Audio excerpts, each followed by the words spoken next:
The ClickUp struggle is real. Look, when I first started using ClickUp, I was excited by the possibilities, but totally overwhelmed. I spent months in a cycle of setting up spaces, lists, and then abandoning them because they just weren't sticking. I had too many views, redundant tasks, and frankly, a structure that made it harder, not easier, to find what I needed. It was constant trial and error, but after all that struggle, I finally landed on a system that is sleek, scalable, and genuinely makes me more productive. If you felt that same frustration, this video is for you.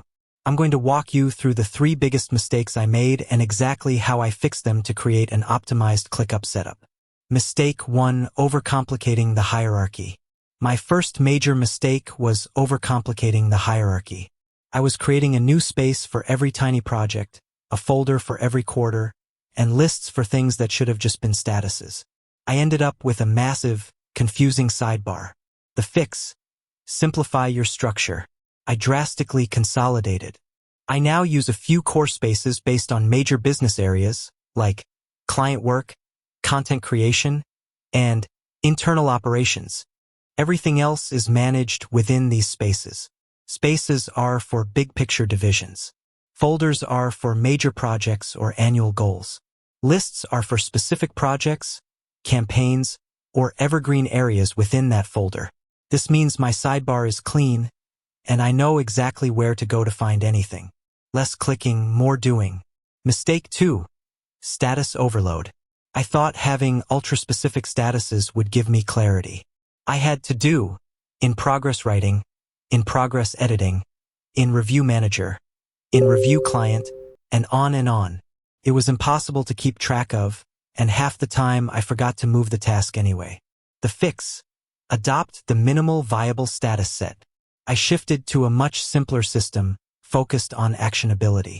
Now, my core statuses in most lists are open, needs to be started, in progress, I'm actively working on it, review/blocker, it's waiting on someone else, client, team member, or a resource, complete, done and dusted. I use tags or custom fields instead of statuses to add specific context, like content type, blog, or reviewer, John Smith. This keeps the workflow clean, but still gives me the data I need when I filter. Mistake 3: neglecting automation and views. I was manually moving tasks, assigning things, and spending too much time hunting for what I needed to work on today. ClickUp is powerful, and I wasn't using its true potential. The fix: embrace automations and master views. This was the game changer. First, automations. Set up rules like, when status changes to complete, automatically notify the creator, and when a new task is created, automatically apply the next up tag. This handles the administrative busywork for you. Second, the power of views. I stopped living in the list view and created powerful custom dashboards and views. My focus view, list view, filtered to show only tasks assigned to me, due this week, and with the status in progress or open. This is my daily to-do list.